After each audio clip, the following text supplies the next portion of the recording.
All right, everyone, welcome back into another fantasy golf video. Going to be touching on the betting preview here for you guys for both round one and for the tournament, but I want to start out with some props bets for round one because PrizePicks and Underdog is giving us some pretty big edges as it sits right now. So if anyone's familiar, with my content for props betting, they're going to be kind of familiar with the breakdown of this sheet. So I want to call out that I have added this in there into the PrizePicks and Underdog cheat sheet. It's its own separate tab for golf tabs. Okay, what we're going to see is we are currently getting some pretty big edges. Okay, so right now, and I want to call this out, the average sportsbook line is basically the average for the tournament in years past, okay? And then we compare that against the lines that are currently being pulled in by both PrizePicks and Underdog to give an average sportsbook line. It's kind of a weird nuance with golf, but I just want to call that out. Then we're able to kind of come up with a projection based off of that. I don't really care about the edges right now in round one. I do want to call out some, like this one with Rory for fairways hit. We are getting a massive prop line difference there, okay? So on Underdog, this is set at 9.5. On PrizePicks, it's set at 8. Now he's projected to get 9. So yes, it probably should be in the middle, right? But we can see that both of them are probably a little bit too wrong. Underdog should probably just have this line set at 9, and I'm sure that they're going to be the ones that do that. We look at the average fairways hit at this tournament, it's about 8.3. Okay, so we are gaining a pretty big edge for Rory, but in general, if we just sort by prop line difference here, we are seeing some massive edges. And let's start with these fairways hit. So Mingwoo Lee, okay, this is a weird one where sure, the projection data doesn't like him to get over 8, but chances are this is going to be a push. Okay. This is a much better bet on Underdog to bet under 9.5 fairways hit, but we should never be seeing prop line differences of greater than a half. And we're getting several that are 1.5. Okay. Rory for under fairways hit, or for PrizePicks, it would be for over fairways hit. Keith Mitchell over fairways hit. Okay, those are some big edges that we are getting. And again, we shouldn't be getting those. And then if we continue on, like strokes, like this should not be happening as well. Like Chris Kirk, it's only 1, but it should not be happening. Now, the average line, the line probably should be set at 69.5. Based off of the projection data, we can see that, yeah, they're probably correct to be in between like that. But at the same time, there should never be a prop line difference of that much. For strokes, I kind of get it, but for these fairways hit and whatnot, that should not be happening. Cameron Young strokes. So guys, we are getting some pretty big edges, and then I'll flip this around for you guys so you guys can see it. Again, we are getting some pretty big edges. So we flip it around. Sanjay M, we can see bet the over on Underdog at 11.5. Okay. Justin Rose and Eric Cole as well. But we can also bet the under greens and regulation as well. Okay. The one thing I want to call out this year, and I think this is part of the reason as to why the greens and regulation prop is a little bit different. And now that I think about it, I'm going to manually update this in my database as well. They changed a par 4 into a par 5. And so now that I think about it, it makes perfect sense. Like Underdog is sleeping here. Underdog is vastly sleeping here because the average greens hit is about 11.4. You change that par 4 into a par 5, and that just means these golfers are going to most likely get another fairway hit. That's crazy. And so now that I think about it, we really should probably just be hammering home these over greens and regulation props on Underdog. So actually, let's go ahead and just show you guys it from an Underdog perspective here, especially for those greens and regulation props. And again, we should not be getting those prop line differences that we are getting, but like something like Benny Ann here at 11, that seems like a very big edge. Again, with that par 4 being changed into a par 5, that seems like a good prop bet. I feel like this is just a pretty big edge that we are getting, guys. Yeah, I think we should be taking advantage of that on the slate. So I do want to show you guys kind of what I'm thinking for bet slip wise. Now I will say, now that this is a prop bet that I already made earlier on when the line's updated, and I feel pretty good about this, but I will say maybe instead of a Keith Mitchell fairways hit prop or a Rory fairways hit prop, we put in a greens and regulation prop, or we just put in 2 of those, and I'll actually just show you guys what I'm thinking here. And so one thing I want to make clear, if you do this is actually going to be a better payout for whatever reason, even though we clearly see we're getting some big edges. If we do this other one that I'm about to show you, the payout's going to be slightly reduced. Not by much. It's still basically the same, but just want to call that out for you. And then let's show you guys the PrizePicks one. But first, just a reminder, if you guys do use that, you never signed up for Underdog, just use the promo code 9to5. That's going to kick back some money my way. That's the letter spelled out 9TO5. And then interestingly enough, this is also paying out in full, which it shouldn't be. This is very strange that they're paying these out in full. So to me, that's a very, very big edge that we have. Now, we do want these lines to hit in the middle so that we can cash on both sides, but at the same time, clearly one of these sides are wrong. That's a big edge that we are getting. So let's go ahead and move on to some other bets as well. So I typically do like to do these round 1, round 2, 3-ball bets when they're made available. So right now we're going to see JT Poston is the favorite to win his group or tie pretty heavily. I'm perfectly fine with that prop bet, or that bet that we have. Keith Mitchell to win his group over Chad Ramey and KH Lee. Very high likelihood for him to do that. He's one of the better players in the field this week. Same thing with Benny Ann. Very likely for him to win his matchup as well, or at least tie. And I want to call that out. Like Keith Mitchell, 2.3 to 1. And we're getting him at great odds to win his group. Same thing with Benny Ann, pretty solid there. Thorborn Olsen as well. Like we are getting some very good prop bets, like or 3-ball bets. Typically speaking, I like to run out any of these ones that are in the green for the most part. Like once they start to get into the yellow, don't feel the need to go out of my way to target those. I will say Carson Young at 2.2 to 1 to win his 3-ball. That feels pretty good as well. Mark Hubbard feels pretty good at 2.56. Like he's played well at this track in the past. Like those are all very good bets that I'd be perfectly happy to fire off, and I will be. Like those are really, really good prop bets that we are getting, guys. And then real quickly, let's just go ahead and jump into the betting page. We're going to show you guys some of the best first round leader bets, and then I'm actually going to get into a little bit of outright bets as well. But in terms of first round leader bets, which golfers are most likely to have the first round lead? Well, we got Rory there pretty significantly. And I don't know, the Vegas seems to like Rory much more than I do this week, which take that for what it's worth. It's just strange. And looking at it, I just don't feel the need to do that.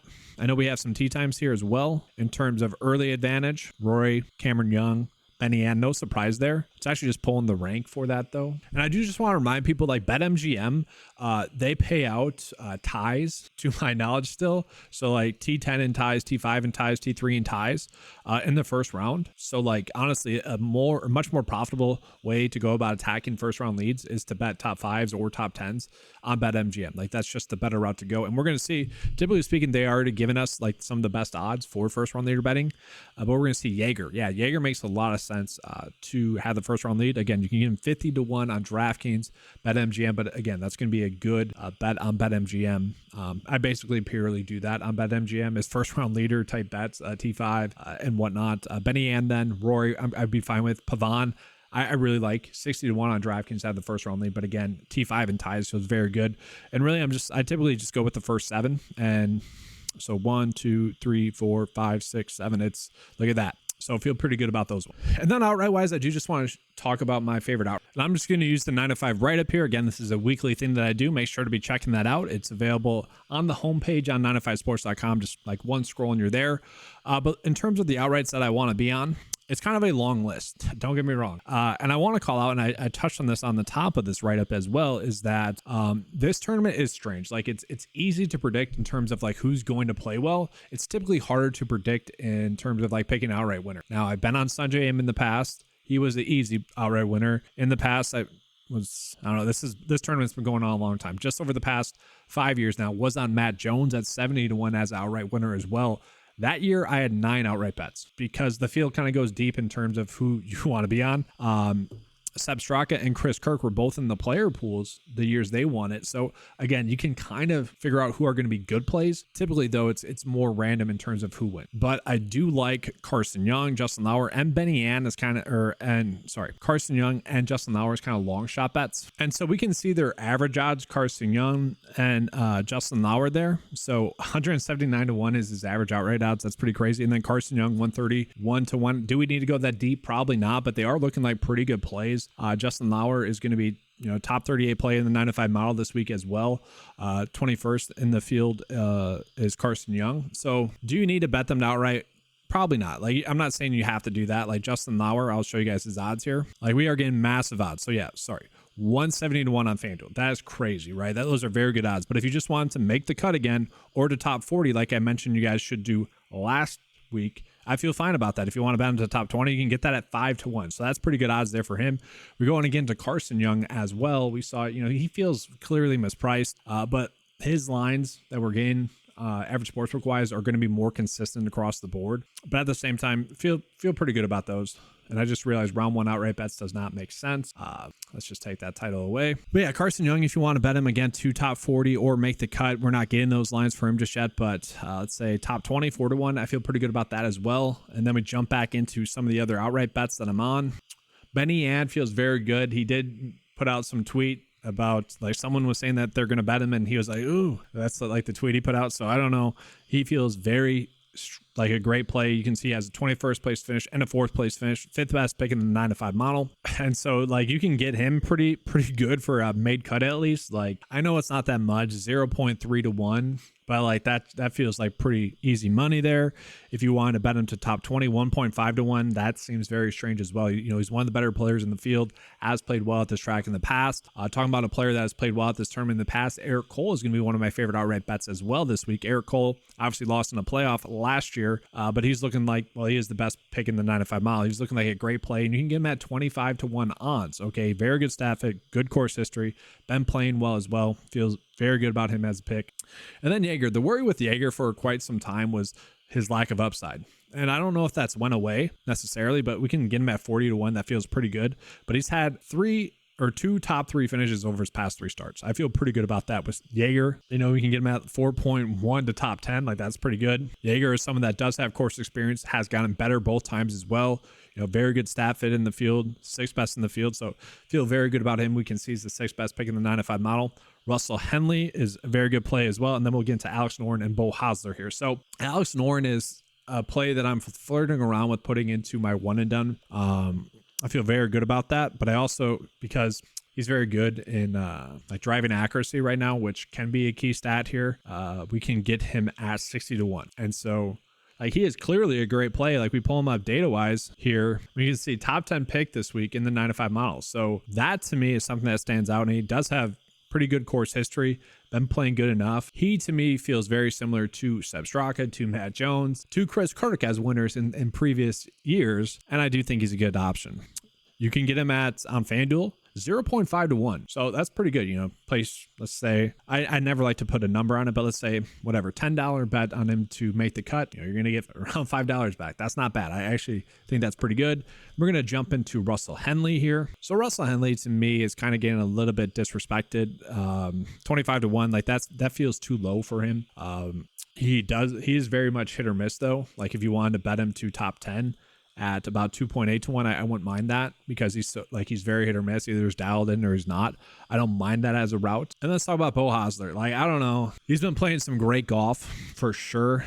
I love the fact that we're getting him at 50-1 odds. Like, this feels like a much better bet than some of the other ones out there, line-wise, number-wise. That feels very good. You can get him at 10-1 to top 5, which also not bad. Again, pulling him up here. Top 12 pick in the 9-5 model. You know, has made 3 straight cuts at this track, but he is playing some of the best golf of his career right now. 11 straight mate cuts, has shown some upside. This should be a good track for him, so I don't mind him as an outright bet as well. Oh, hey guys, just real quickly, I want to show you guys these edges that we are getting here as well, fantasy score-wise, because, well, I added in there for Underdog. I want to call that out to you guys because some of the lines I am already seeing are getting updated. So I wanted to toss that in there before I finish the video. But that's going to do it for this video, guys. Make sure to give a like and subscribe. I do appreciate that. Trying to get to 500 subscribers before the Players Championship. We are almost there. So yes, hit that notification bell as well. If you guys want access to any of the tools that you saw in this video, they're available for just $10 a month. Okay, it gives you access to all the tools there. I appreciate you guys being here. Good luck this week. And as always, let's keep cashing. Oh, hey guys, just real quickly, I want to show you guys these edges that we are getting here as well, fantasy score-wise, because, well, I added in there for Underdog. I want to call that out to you guys because some of the lines I am already seeing are getting updated. So I wanted to toss that in there before I finish the video.